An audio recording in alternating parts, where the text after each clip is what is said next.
كل ما افتح الفيسبوك الاقي الناس بتدخل على الجروبات وبتكتب مشاكلها، كل الناس بتشتكي، كل الناس بتئن، كل الناس مش طايقه جوازاتها، كل البنات مش طايقه خطابها. هو في ايه؟ قبل اي حاجه احب اعرفك بنفسي، انا مريم عوزة ودي قناتي وانتي منوره الدنيا كلها. الام بتشتكي من عيالها، البنت بتشتكي من مامتها، المتجوزه بتشتكي من جوزها، وكأن بقى السوشيال ميديا ده او المكان اللي احنا فيه ده بقى عادي ان انا احكي مشكلتي وعادي ان هم يسمعوها. بس احنا طول الوقت بنبص المشاكل بتاعت حياتنا وبنشتكي. عمرنا في حياتنا ما فكرنا ان احنا نبص المشكلة دي ونشكر ربنا عليها او على وجودها.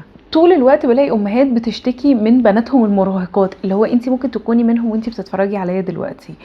وكأن البنت دي لما بتتذمر او بتتضايق او بتطلب طلبات ان هي كده بتيجي على طاقة الام وبتضغطها ومش عارف ايه، والام تنهار وتزعق وتضرب. يا جماعة بالراحة، بس دي بنت مراهقة، دي مشاعرها ودي هرموناتها ودي فترتها، وده الوقت اللي هي بتمر فيه دلوقتي.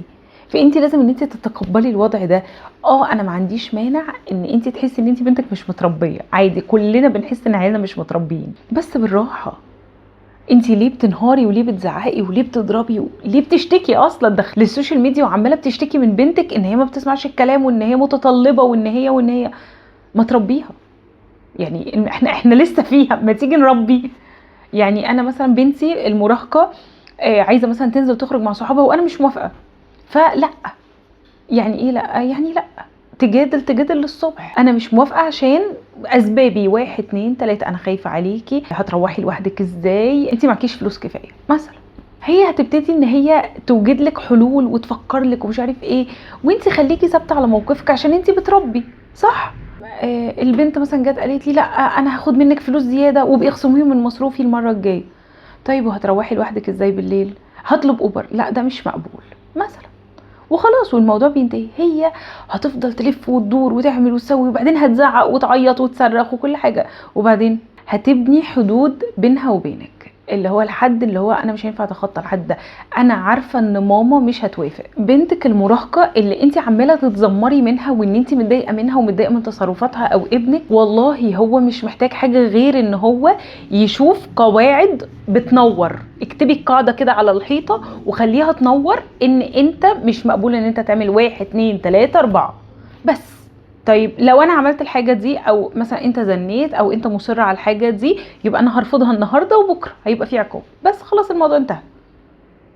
طيب نيجي للبنات اللي هي بتشتكي من خطيبها. اصلا في بنات طول الوقت بتشتكي من خطيبها. يا بنتي احنا دلوقتي على البر، مفيش جواز، مفيش مصاريف اتدفعت، هو على قد الخطوبه وشكرا، مفيش التزامات، مفيش اولاد. انت دلوقتي متضايقه، خطيبك بيشتمك، بيزعقلك، بيهينك، مش مرتاحة معاه، يعني ده مبرر اصلا. اهله مش مريحينك، اهله متدخلين. يعني احنا دلوقتي انت بنت مخطوبة لشاب، والشاب ده اهله متدخلين في حياتك دلوقتي. انت عايزة تكملي معاه عشان ايه؟ عشان هو كويس؟ طيب واهله مش هيتدخلوا في حياتكم لما تتجوزوا؟ والكويس ده هيبقى بيسمع كلام امه، وامه هي اللي هتمشي لك البيت، وامه هي اللي هتربي لك عيالك. انت دي حاجة انت قبلاها؟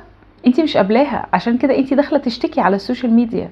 طيب يا ستي ما تسيبيه، انت ماسكه فيه ليه؟ عشان هو طيب، اصل هو حنين، اصل هو مش بيبخل عليا. اي راجل في الحياه لازم يبقى طيب وحنين ومش بيبخل عليا ويتمنى لي رضا ارضى ويجيب لي نجمه من السماء، زي ما انا برضو لازم اتمنى له رضا يرضى واجيب له نجمه من السماء.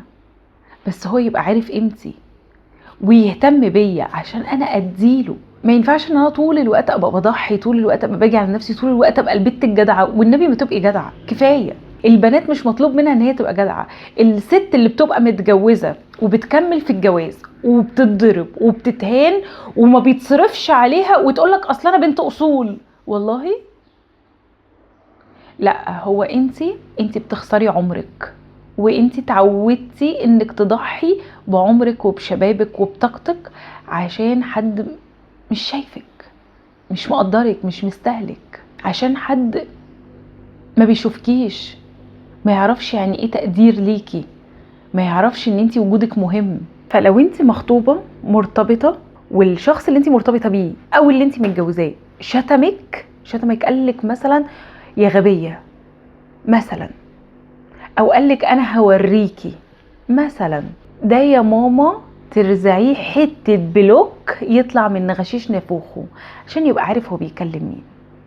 طب لو انتي مخطوبة، ده يا ماما تاخديله الشات كده سكرين شوت وتروحي نازلة طبعاها ورقة وتديها لباباكي تقولي بابا اتصرف مع الراجل ده بيعمل كده وانا لسه ما دخلتش بيته، امال لما اتجوز هيعمل فيا ايه؟ خلي باباكي يجيب لك حق. صدقيني انتي ما هتلاقي حد يسندك في حياتك غير اسرتك، غير كده مفيش. وبعد كده نتنقل للفقرة التانية وهي مشاكل المتزوجات، ودي تنقسم للعديد من الأقسام. عندك أول قسم اللي هو المتجوزة في بيت عيلة، دي بقى مشاكلها ما بتخلص. أول متجوزة وبتتهان، أول متجوزة وما بيصرفش عليها، أول متجوزة وما بيهتمش بالولاد، أول متجوزة واتجوز عليها. ودي كلها مش مشاكل، دي مصايب. عارفه لما انت تبقي مخطوبه وعندك مشكله، انا بقولك سيبيه، لان احنا لسه على البر، وخطوبه فاشله احسن من جواز فاشل، يلا في 60 داهيه. لكن عارفه المتجوزه انا ما اقدرش اقول لها كده، ما اقدرش اقول لها يلا في 60 داهيه، ولا اقدر اقول لها يعني طب اعملي، طب ما اقدرش مستجراش اعملها. وهقول لها استحملي، وعشان انتي بنت اصول، وهطبطب عليها، وهحاول بكل الطرق ان احنا نوصل لحل.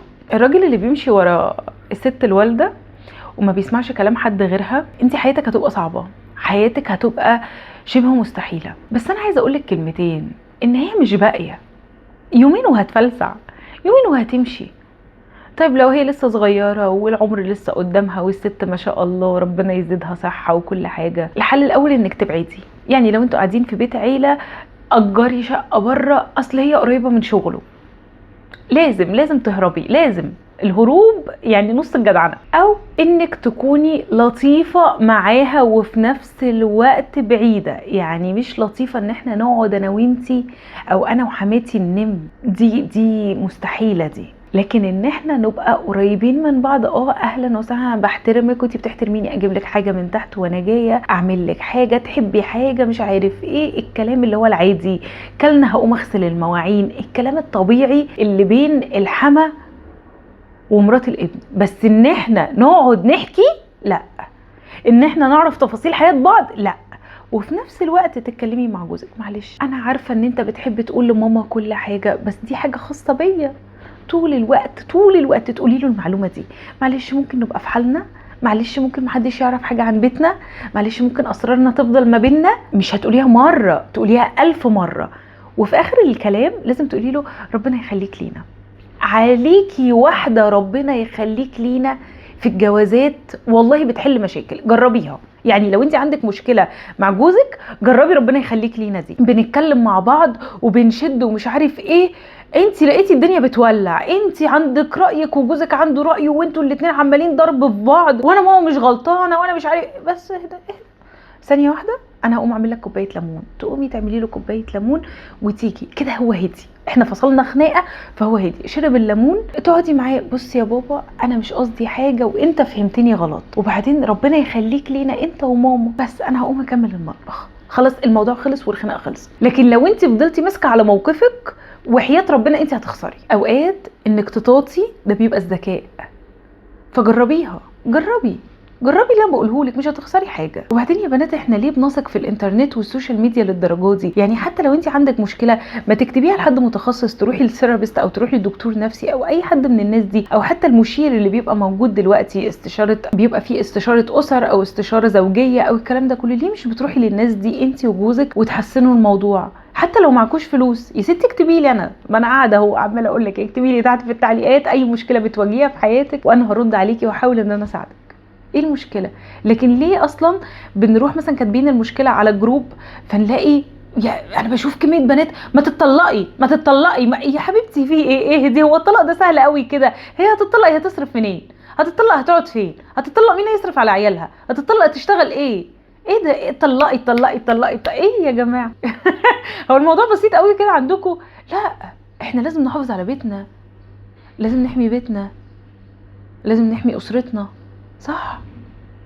والتانية تقول لها بصي انت لازم تذليه زي ما ذلك، انت لازم تضربيه زي ما ضربك. يعني انا عايزه افهم، في ست بتضرب راجل؟ دي انا شفتها فين دي؟ انت اصلا ككتله عضليه وكبناء جسدي ما تقدريش ان انت تضربي كتله عضليه وبناء جسدي زي الراجل، هتتاكلي علقه موت. فالله يخليكي لو انت عندك مشكله ارجعي للناس اللي عندها خبره في المشاكل دي واللي بتعرف ان هي تحلها. انا قلت لك كل الاقتراحات.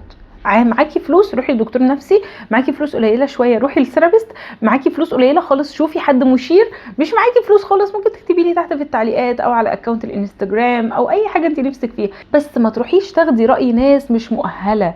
ممكن اصلا البنت اللي تكون كاتبه لك التعليق دي عندها 12 سنه، دي شافت ايه في الدنيا؟ انت اصلا عندك بنت عندها 12 سنه. فطولي بالك وحاولي على قد ما تقدري ان اسرار بيتك تحميها. وبس كده، ده كان الفيديو بتاعي النهارده، اتمنى يكون عجبك واشوفك على خير الفيديو الجاي. شكرا.